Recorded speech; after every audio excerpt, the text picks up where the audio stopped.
The gunshot echoed across the Montana prairie as Katherine Moore's stagecoach was violently brought to a halt outside Cody in the spring of 1878.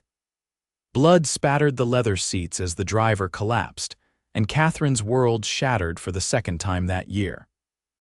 When the bandits discovered she carried nothing of value, their fury was swift, leaving her beaten, abandoned, and miles from town with only her tattered wedding dress and the shards of her broken dreams.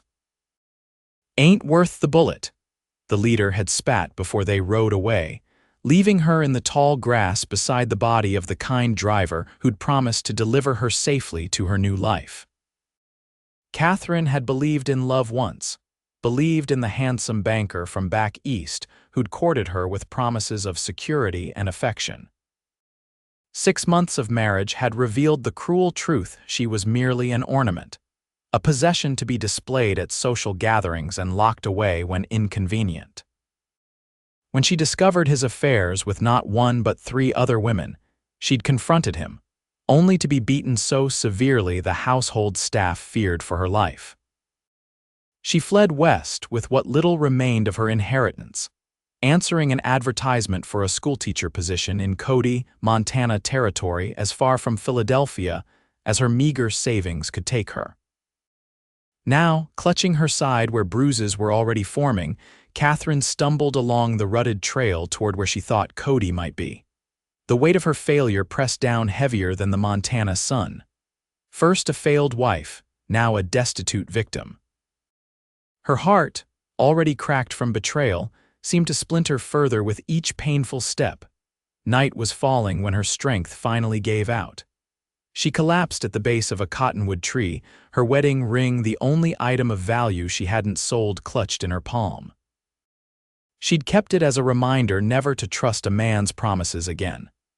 As darkness enveloped her, Katherine surrendered to unconsciousness, certain she would never wake. The sensation of being lifted, of strong arms cradling her broken body, penetrated her dreams. She struggled weakly, certain the bandits had returned. "Easy now," came a deep voice, gentle despite its roughness. "I ain't gonna hurt you, madam." Katherine forced her swollen eyes open to find herself being carried by a broad-shouldered man with a weathered face partially hidden beneath a well-worn Stetson. His eyes, surprisingly gentle, studied her with concern. "Stagecoach," she managed to whisper, her throat parched. "They killed the driver." "I know," he replied grimly. "Found him first. Been tracking those bastards, pardon my language, for 2 days now. Never thought I'd find a survivor." "Not much of one," Katherine murmured before slipping back into darkness. She awoke to the smell of coffee and the crackling of a fire. A wool blanket covered her, and her wounds had been cleaned with surprising tenderness. The man sat across the small campfire, his attention focused on something in his hands. "My ring," she rasped, recognizing the gold band he was examining. His head snapped up and he quickly crossed to her side, offering a canteen. "Drink slow now." After she'd taken several careful sips, he handed her the ring. "Didn't mean to pry, was checking your things for identification." "Thank you," Katherine said, closing her fingers around the cold metal. "For helping me." "Name's Kit Everett," he said, returning to his place by the fire. "Most folks just call me Kit. I'm the Deputy Sheriff from Cody." "Katherine Moore," she replied. "I was coming to be the new schoolteacher." Something shifted in his expression. "The town's been waiting on you, Miss Moore." "Mrs.," she corrected automatically, then flinched. "Though I suppose not for much longer if I have my way." Kit nodded but asked no questions, for which Katherine was grateful. "We're about 2 hours from town. I'll get you to Doc Wilson first thing tomorrow, but for now you need rest." "The men who attacked the stage, I'll find them," Kit said, his voice hardening. "Been tracking that gang for months. They've hit 3 coaches now, but this is the first time they've killed." He glanced at her bruised face. "And hurt a lady." "I'm hardly a lady anymore," Katherine said bitterly. Kit's expression softened. "Way I see it, madam, what makes a lady ain't fancy dresses or perfect manners. It's having the courage to keep going when life's done its worst." Katherine turned away, unwilling to let him see the tears that sprang to her eyes. Then I'm afraid I've failed at that as well. You're still breathing, ain't you? Kit replied simply. That's more courage than most folks have. The next morning, Katherine awakened to find Kit had fashioned a makeshift travois attached to his horse. Can't have you walking with those ribs, he explained, helping her up with gentle hands that belied his rugged appearance. Town's got a right fine doctor, he'll fix you up proper. The journey to Cody was slow and painful, but Kit kept up a steady stream of conversation, telling her about the town and its people. Mayor's a decent sort, bit fond of his own voice. Town's been saving for a proper schoolhouse for years now. Got it built last fall. 26 children ready for learning, ranging from 5 to 16. I don't know if I can. Katherine began, thinking of her battered appearance. Doc'll have you right in no time, Kit assured her, misunderstanding her hesitation. Folks'll understand you needing to recover before starting your teaching. Katherine didn't correct him. How could she explain that her spirit was as broken as her body? That the woman who had enthusiastically corresponded with the town council about progressive teaching methods no longer existed. Cody, Montana proved to be larger than she'd expected a proper town with false-fronted buildings lining a wide main street. Several people called out greetings to Kit as he guided his horse toward a white clapboard building with Dr. Wilson painted on a shingle outside. Word of their arrival spread quickly. By the time Doc Wilson had examined Katherine and pronounced her badly bruised but with no permanent damage, the mayor and several town council members had gathered in the doctor's front parlor. Mrs. Moore, Mayor Jameson said, removing his hat as he entered the examination room despite the doctor's protests. We're mighty sorry about your ordeal. The town of Cody will cover your medical expenses, of course. That's very kind, Katherine replied weakly. When Doc says you're fit, Mrs. Peterson has a room ready for you at the boarding house, he continued. School term isn't set to begin for another 3 weeks, so you have time to recover. Katherine nodded, not trusting herself to speak. These kind people had no idea they'd hired a broken woman, one whose spirit had been crushed first by a cruel husband and then by violent bandits. Kit remained silent throughout the exchange, but she felt his eyes on her, observing more than she wished him to see. Later that evening, after being installed in a small but comfortable room at the boarding house, Katherine finally allowed herself to weep. The tears she'd held back for months through her husband's betrayals, through her desperate escape, through the terrifying attack finally broke free. She buried her face in the pillow to muffle her sobs, not wanting the other boarders to hear. A soft knock at her door startled her. Hastily wiping her eyes, she called out, "Who is it?" "Kit Everett, madam. Brought your trunk from the stage depot." Katherine hesitated, not wanting anyone to see her tear-stained face, but realized she needed her belongings. Just a moment. She opened the door to find Kit holding her large trunk with ease. His eyes widened slightly at her obvious distress, but he made no comment as he carried the trunk inside and set it carefully at the foot of the bed. "Thank you," Katherine said stiffly, keeping her face turned away. Instead of leaving, Kit stood awkwardly in the center of the room, turning his hat in his hands. "Mrs. Moore, Katherine, I want you to know that I'll find the men who did this to you." "It hardly matters now." "It matters," he said firmly. "What they did, what they took from you, it matters." Something in his voice made her look at him directly. There was a compassion in his eyes that threatened to undo her carefully constructed barriers. "They didn't take anything of value," she said bitterly. "I had nothing left to take." Kit studied her for a long moment. "I don't believe that." "You don't know me." "I know enough," he replied quietly. "I know you survived. I know you're hurting something fierce and not just from those bruises. But I also know that anyone who crossed half a country to start over has got more strength than they realize." Katherine felt her composure slipping again. "Please go." To her relief, Kit nodded and moved toward the door, but before leaving, he turned back. "You were returned to us with your heart in pieces, Mrs. Moore. I can see that plain as day." His voice softened. "I just want you to know that while you're healing, if you need anything at all, I'll be around." After he left, Katherine sat on the edge of the bed, his words echoing in her mind. "You were returned with your heart in pieces." How could this stranger see so clearly what she had tried so hard to conceal over the next 2 weeks? Katherine slowly regained her physical strength. The bruises faded, and her ribs no longer ached with every breath. The people of Cody treated her with kindness and respect, eager to make their new schoolteacher feel welcome. Women brought food and offered friendship. The town carpenter added bookshelves to the schoolhouse when Katherine mentioned needing a place for the books she'd brought. Yet beneath her polite smiles, Katherine remained deeply withdrawn. At night, she suffered from nightmares sometimes of the stagecoach attack, but more often of her husband's cold eyes and cruel hands. She avoided the company of men whenever possible, flinching at loud voices or sudden movements. Only with Kit did she feel something approaching ease. The deputy seemed to understand her need for distance, never pushing for conversation but remaining a steady, reassuring presence. He escorted her on errands around town, teaching her the layout and introducing her to residents. When she visited the schoolhouse to prepare for classes, he often appeared with lunch from the hotel restaurant, sitting quietly while she organized books and materials. One afternoon, a week before school was set to begin, Katherine was arranging the classroom when Kit arrived with his customary quiet knock. "Brought you something," he said, holding out a small package wrapped in brown paper.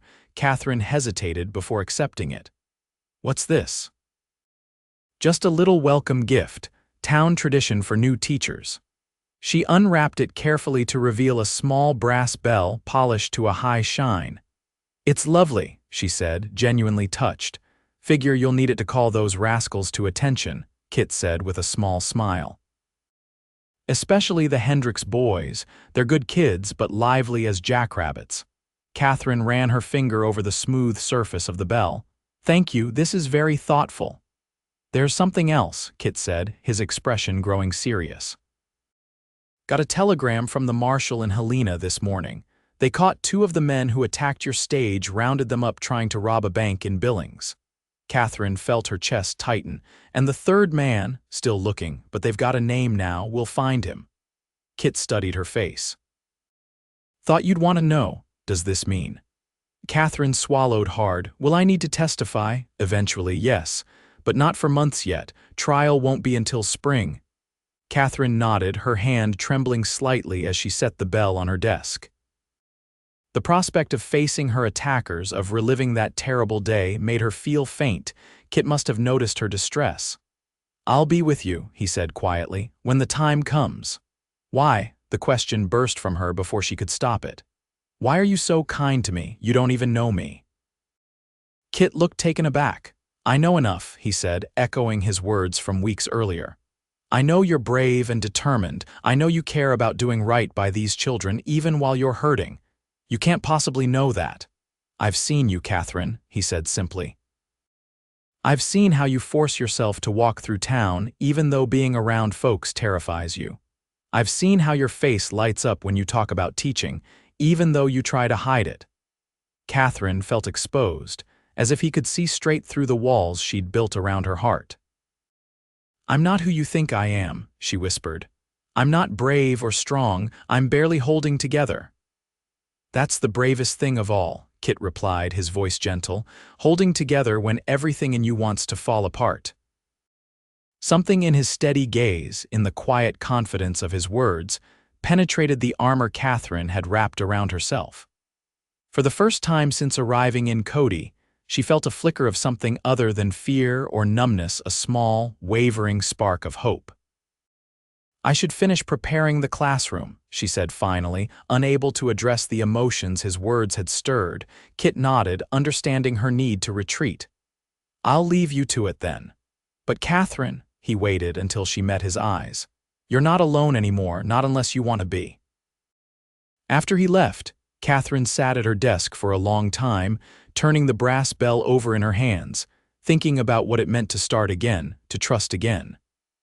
The thought terrified her, but for the first time it didn't seem entirely impossible. The first day of school arrived with a crisp September morning. Katherine stood before her mirror, dressed in her best blue calico, hair neatly arranged. The woman who looked back at her seemed both familiar and strange, bruises faded, but eyes still shadowed with ghosts of the past. "You can do this," she whispered to her reflection. "One day at a time." The schoolhouse filled quickly with children of all ages, their curious eyes taking in their new teacher. Katherine felt her nervousness fade as she focused on their eager faces. This, at least, was something she knew how to do. Teaching had been her passion before her ill-fated marriage, and as she began the day's lessons, she felt a piece of her former self returning. At noon, when the children rushed outside for lunch and play, Katherine sank into her chair with exhaustion. The morning had gone well, but maintaining her composure and enthusiasm had drained her completely. A knock at the door roused her. Kit stood in the doorway, a basket in his hand. "Thought you might need sustenance," he said with a small smile. "First day and all." "Thank you," Katherine said, genuinely grateful. "I forgot about lunch entirely." Kit set the basket on her desk and pulled out sandwiches, apples, and 2 bottles of sarsaparilla. Mrs. Peterson packed it. Said teaching is hungry work. They ate in comfortable silence, watching through the window as the children played in the schoolyard. Several of the older boys had organized a game of catch while the girls skipped rope near the water pump. "They seem like good children," Katherine observed. "They are," Kit agreed. "Most of them anyway. Every town's got its troublemakers." His expression softened. "Looks like you're doing well with them." "It feels good to be teaching again," Katherine admitted. "It's the one thing I've always known how to do." "Were you a teacher before?" Kit hesitated, clearly unsure how to reference her previous life. "Before my marriage, yes," Katherine surprised herself by continuing. "I taught at a girls' school in Philadelphia for 3 years. It was what I always wanted to do." "What happened?" Kit asked gently. Katherine stared out the window, watching a young girl showing a smaller child how to jump rope. "I met a man who promised me the world," she said finally. "Charles Moore, banker, pillar of society, and as it turned out, a masterful deceiver." Kit remained silent, giving her space to continue or stop as she chose. 6 months after our wedding, I discovered he had other women, many of them." Katherine's voice grew distant. "When I confronted him, he showed me exactly what he thought of my opinions. It wasn't the first time he'd struck me, but it was the worst." Kit's jaw tightened, but he said nothing. "I left the next day while he was at his bank, sold my mother's jewelry, took what money I had in my own name, and headed west." She gave a bitter laugh. "I thought I was being so brave, starting over. Then the stagecoach was attacked, and I realized how naive I'd been." "That wasn't naivete," Kit said firmly. "That was courage." Katherine shook her head. "I don't feel very courageous. Most nights I'm afraid to close my eyes. I jump at shadows. I can barely stand to be touched." She looked down at her hands, twisted together in her lap. "What kind of life is that?" "A life that's still being written," Kit replied. "Katherine, what happened to you, all of it would break most people beyond repair. But here you are, teaching these children, moving forward one step at a time." The school bell rang, signaling the end of lunch break. Katherine stood, straightening her skirts. "Thank you for lunch, Deputy Everett." "Kit," he corrected gently. "Friends call me Kit. Are we friends?" Katherine asked, genuinely uncertain. Kit's smile was warm. "I'd like to think so." As the children filed back in, Katherine found herself pondering his words. A friend. It had been so long since she'd allowed anyone close enough to claim that title. Yet somehow this quiet, steady man had slipped past her defenses when she wasn't looking. The school term progressed, and autumn painted the Montana landscape in brilliant hues of gold and crimson. Katherine found rhythm and purpose in teaching, her confidence growing with each successful lesson. The nightmares didn't disappear, but they became less frequent, less terrifying. Kit remained a constant presence, never intrusive but always available when she needed support. He began escorting her on Saturday rides outside town, showing her the beauty of the Montana territory. On these excursions, Katherine discovered a different side of the taciturn deputy, a man who knew the name of every wildflower, who could spot eagle nests on distant cliffs, who spoke with reverence about the land and its history. "My father was a trapper," he told her one crisp October afternoon as they rested their horses by a stream. "Taught me to read the land like most folks read books," said a man who doesn't respect the wilderness has no business living in it. "He sounds wise," Katherine commented, watching a hawk circle lazily overhead. "He was," Kit agreed, a shadow crossing his face. "Lost him in '66, Sioux raiding party, I'm sorry," Kit shrugged. "It was a different time, before the treaties, before things settled some." He gazed across the rolling landscape. He wouldn't recognize much of it now, towns springing up everywhere, railroad coming through. "Do you miss how it was?" Katherine asked. "Sometimes," Kit admitted. "But there's good in the changes too, schools, law, medicine." He glanced at her. "Teachers." Katherine felt a flush rise to her cheeks at the warmth in his voice. "I'm not sure the local tribes would agree about all those benefits." "No," Kit acknowledged. "They wouldn't. Progress for some has meant loss for others. My mother was half Crow, she saw both sides of it." This revelation surprised Katherine. Looking at him more closely, she could see the subtle indications of his heritage in his high cheekbones and the rich copper undertones of his skin. "Is that why you became a lawman?" she asked. "To bridge those worlds?" Kit considered this. "Maybe partly. Mostly I just believe in doing what's right, even when it's hard. Especially then." Something in his words resonated deeply with Katherine. Wasn't that what she was trying to do as well? To rebuild her life according to what was right and true, despite how difficult it felt. As autumn deepened toward winter, Katherine found herself looking forward to Kit's visits with increasing anticipation. His quiet strength and unwavering respect created a space where she could gradually lower her guard. For the first time since her disastrous marriage, she began to consider the possibility that not all men were like Charles Moore. The first snow fell in early November, blanketing Cody in pristine white. Katherine woke to find the world transformed, the harsh edges of the frontier town softened beneath nature's artistry. She hurried through her morning routine, eager to reach the schoolhouse early to light the stove for her students. As she stepped onto the boarding house porch, she was surprised to find Kit waiting, holding the reins of a small sleigh. "Thought you might need a ride this morning," he said, his breath forming clouds in the cold air. "Roads are slippery." "Thank you," Katherine said, genuinely touched by his thoughtfulness. "I was dreading the walk." Kit helped her into the sleigh, tucking a heavy buffalo robe around her legs before climbing in beside her. The close proximity made Katherine's pulse quicken, but not with the fear that had once been her constant companion.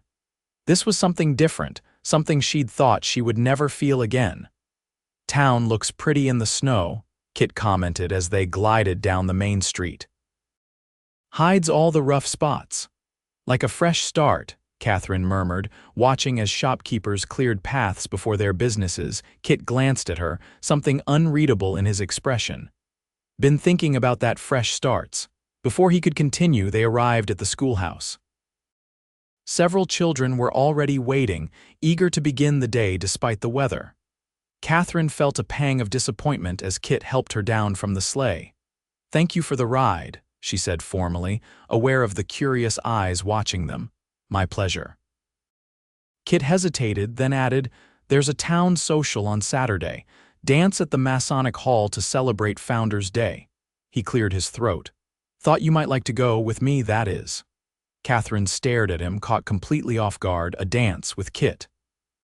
The idea simultaneously thrilled and terrified her.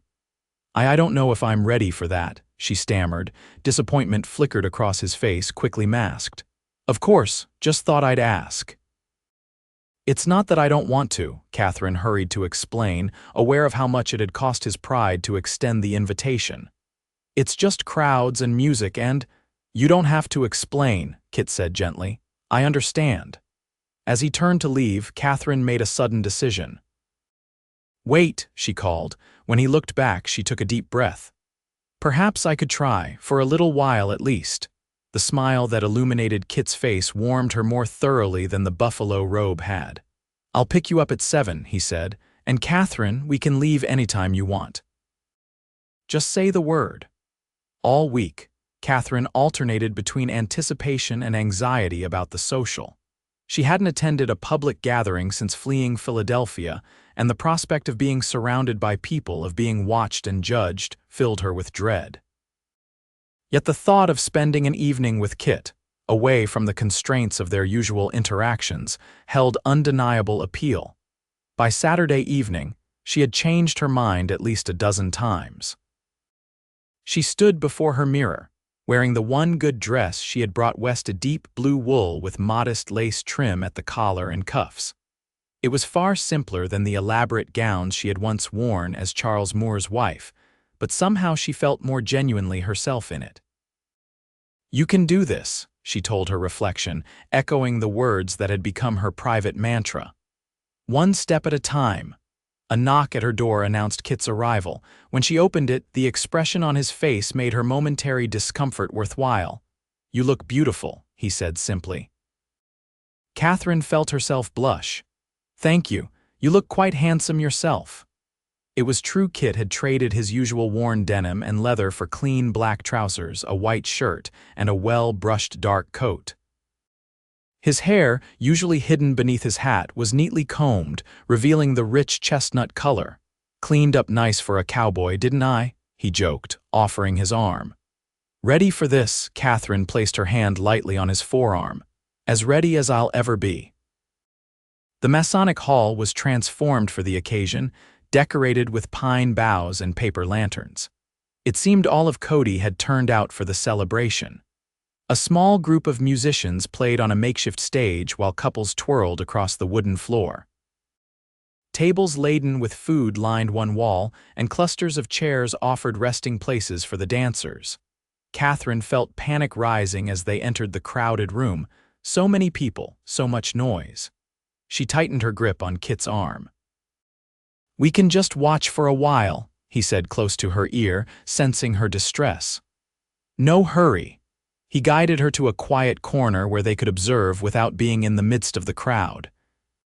Several people called greetings or waved as they passed, but Kit kept their interactions brief, understanding Katherine's need to acclimate slowly. The band's not half bad, Kit commented as they settled into chairs. Blacksmith plays fiddle, and that's the barber on piano.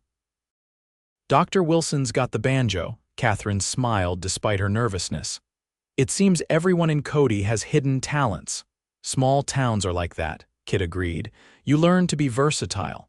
As the evening progressed, Katherine gradually relaxed.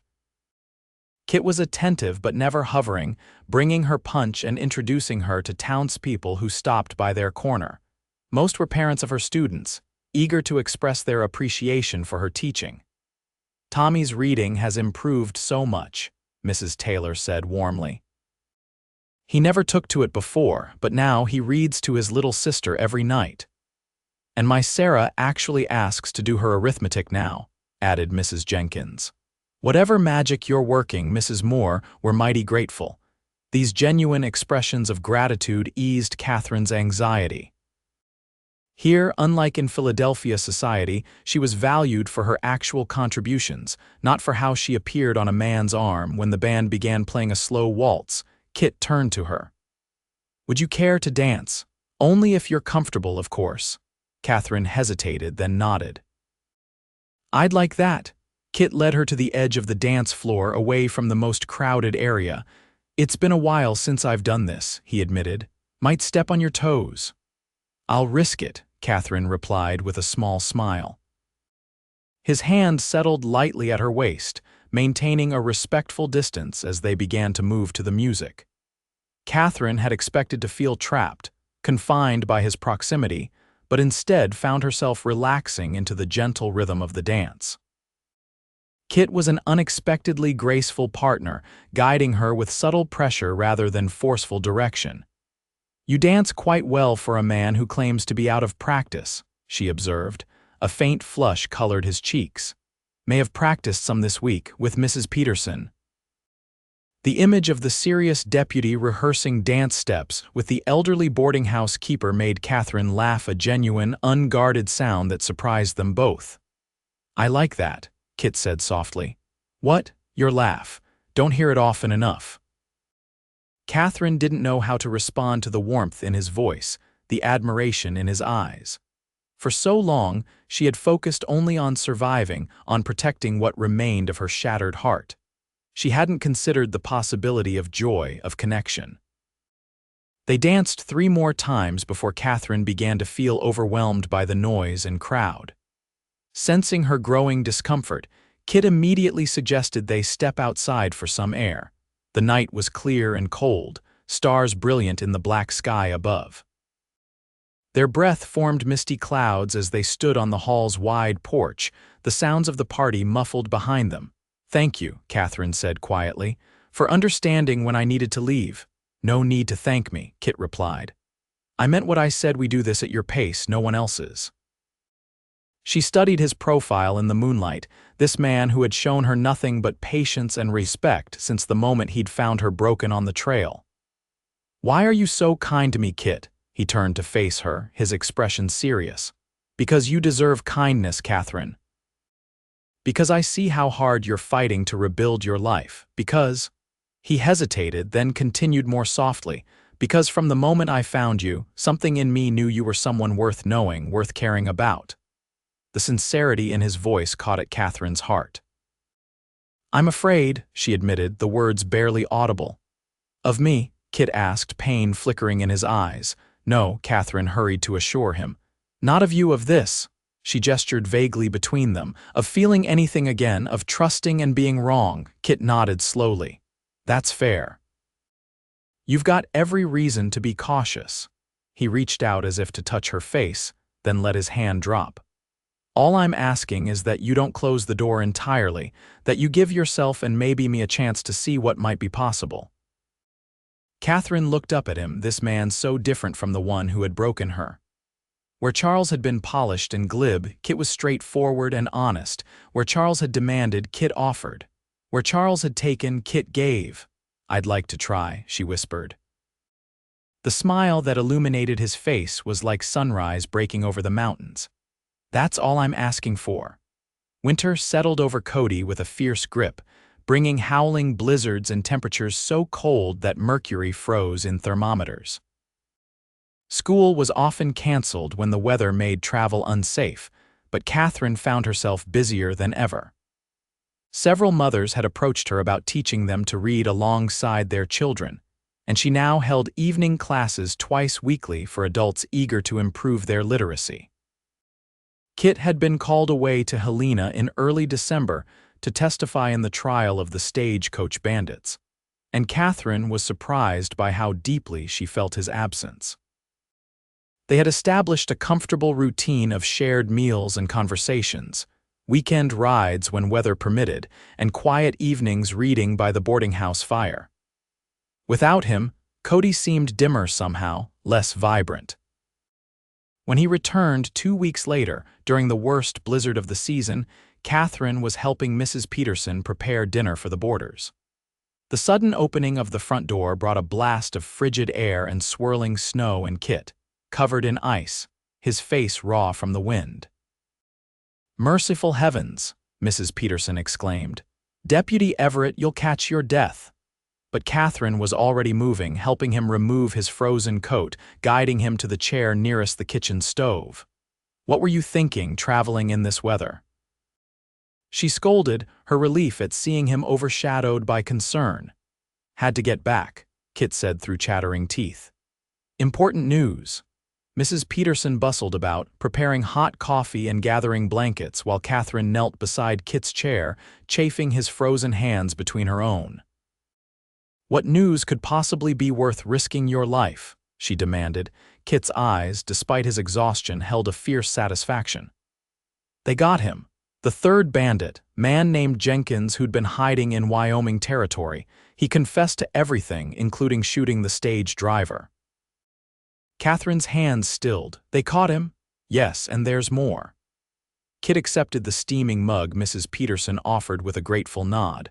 While I was in Helena, I received a telegram from Philadelphia, sent by a lawyer named Harrington. Katherine went very still. James Harrington.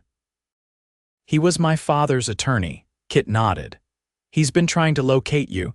Seems your husband has been looking as well, but not for the reasons you might think.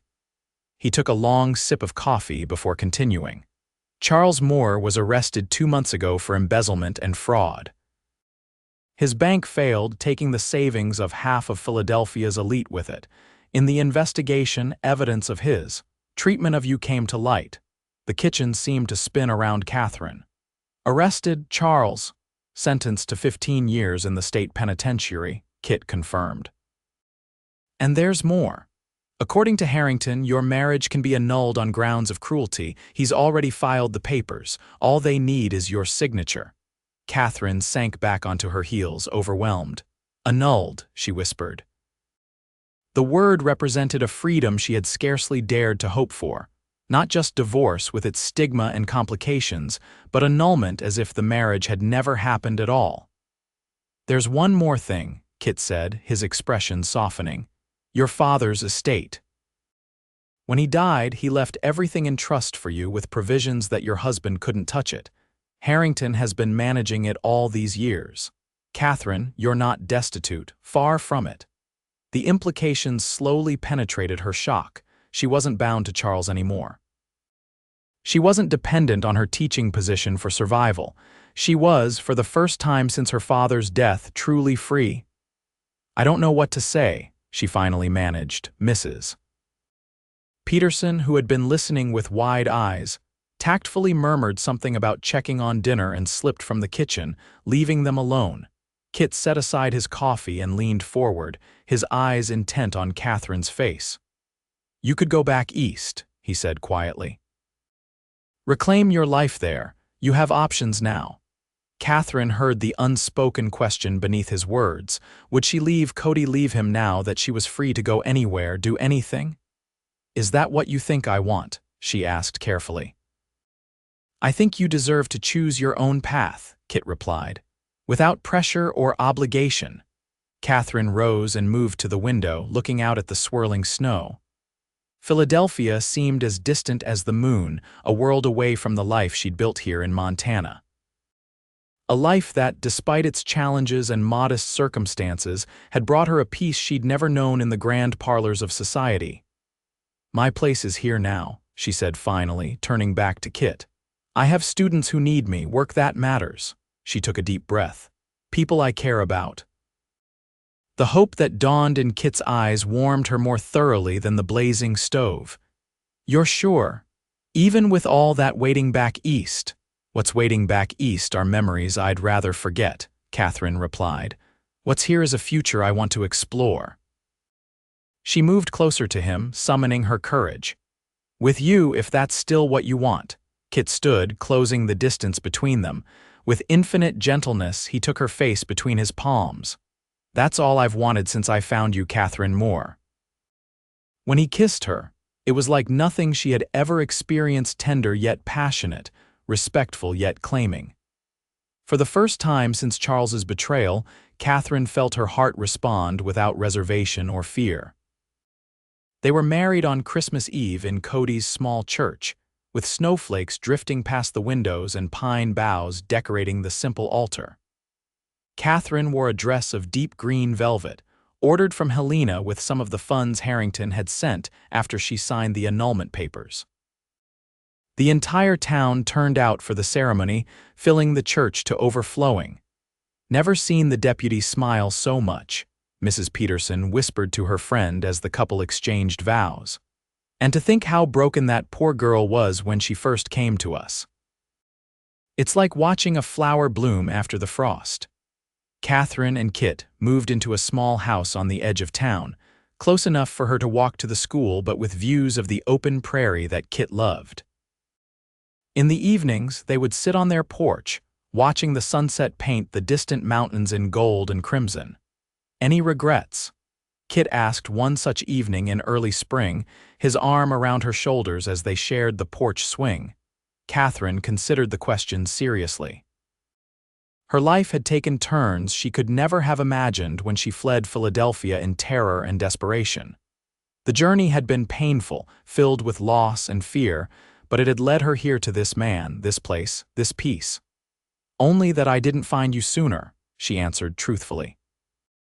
Kit's arm tightened around her. "We found each other exactly when we needed to," he said. "Not a moment too soon or too late." As twilight deepened into night, Katherine reflected on the wisdom of his words.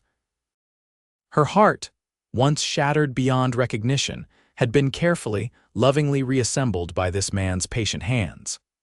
Not perfectly, there would always be scars, fine lines where the pieces had been joined but stronger perhaps for having been broken and mended. "I love you," she whispered, the words still new enough to feel like a precious gift. Kit turned to her, the last light of day catching the warmth in his eyes. "And I love you, Katherine Everett, every piece of you, mended or still healing." In that moment, as stars began to appear in the vast Montana sky, Katherine knew with absolute certainty that some things, once broken, could indeed be made whole again, different, perhaps, but stronger and more beautiful for having been carefully, lovingly restored. The years passed, marking their journey together in seasons of growth and change. Katherine continued teaching, expanding the school as Cody grew from frontier outpost to thriving town. Kit eventually became sheriff when old Sheriff Wilson retired, bringing his steady hand and fair judgment to maintaining peace in the growing community. Their first child, a son they named James after Katherine's father, arrived on a summer morning 2 years after their wedding.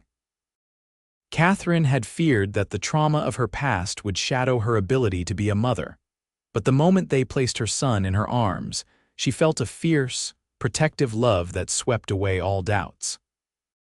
"He has your eyes," Kit whispered, sitting beside her bed, his finger caught in his son's tiny fist. "And your stubbornness," Katherine replied with a tired smile. "He certainly took his time arriving." Kit laughed, the sound rich with joy and wonder. "Worth the wait, though." 2 years later, their daughter Rebecca joined the family, followed by another son, Michael, 3 years after that. Their home, once quiet and new, grew noisy and well-worn, filled with children's laughter and the everyday chaos of family life.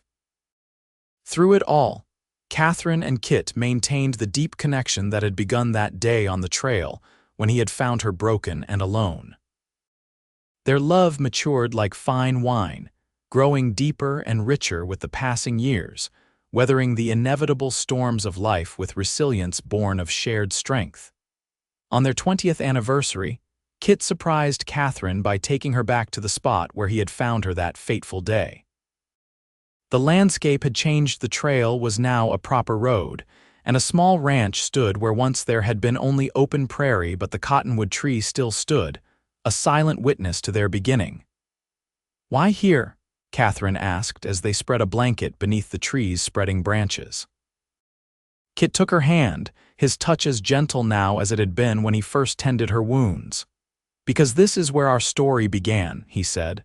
"Where I found you." "Where you saved me," Katherine corrected. Kit shook his head, his hair now threaded with silver but his eyes as warm as ever. "No, Katherine, I just helped you find your way back to yourself. You did the saving of both of us." Katherine leaned against his shoulder, thinking of all they had built together. Their children growing tall and strong. The school, now a proper academy with 3 teachers besides herself. Their home, expanded over the years but still centered around the porch where they gathered each evening to watch the sun set. "Do you ever wonder what would have happened if you hadn't found me that day?" she asked. "No," Kit said firmly, "because I was always meant to find you. Just as you were always meant to come west." He reached into his pocket and pulled out a small velvet pouch. "I have something for you." Katherine opened it curiously to find a delicate gold locket. When she pressed the clasp, it opened to reveal a tiny pressed flower on one side and an inscription on the other. "Mended hearts love deeper." "It's beautiful," she whispered, blinking back tears. "You came to Cody with your heart in pieces," Kit said, his voice husky with emotion. "I promised to mend everyone. 20 years later, I'm still working on that promise." Katherine closed her hand around the locket, then reached up to touch his weathered face. "You've done more than mend my heart, Kit Everett. You've shown me how to trust it again." As the afternoon light filtered through the cottonwood leaves, painting dappled shadows across their blanket, Katherine reflected on the long journey that had brought her to this moment. The terrified young woman who had fled east with nothing but broken dreams and desperate courage would scarcely recognize the woman she had become: teacher, wife, mother, pillar of her community. Yet that frightened young woman remained a part of her, a reminder of resilience in the face of cruelty, of courage in the shadow of despair. Her scars, both visible and hidden, had not disappeared but had been transformed into marks of survival, testaments to a strength she had never known she possessed until it was tested beyond endurance. "What are you thinking about?" Kit asked, stroking her hair, now streaked with its own threads of silver. "About journeys," Katherine replied. "About how the worst day of my life led me to the best years I could have imagined." Kit nodded, understanding as he always did. Life has a way of doing that, turning our deepest wounds into doorways. As the sun began its descent toward the distant mountains, painting the prairie in gold, Katherine leaned against the solid strength of the man who had helped her rebuild her shattered heart, piece by precious piece. Not into what it had been before that was impossible, but into something new, something stronger, something capable of loving more deeply for having known true pain. "Ready to head home?" Kit asked as the first stars appeared in the darkening sky. Katherine smiled, her hand finding his as naturally as breathing. "I am home," she said simply, "wherever we're together." And as they gathered their things and mounted their horses for the ride back to Cody, Katherine knew with absolute certainty that some journeys, however painfully they begin, lead exactly where we need to go, not in spite of our broken hearts, but because of them.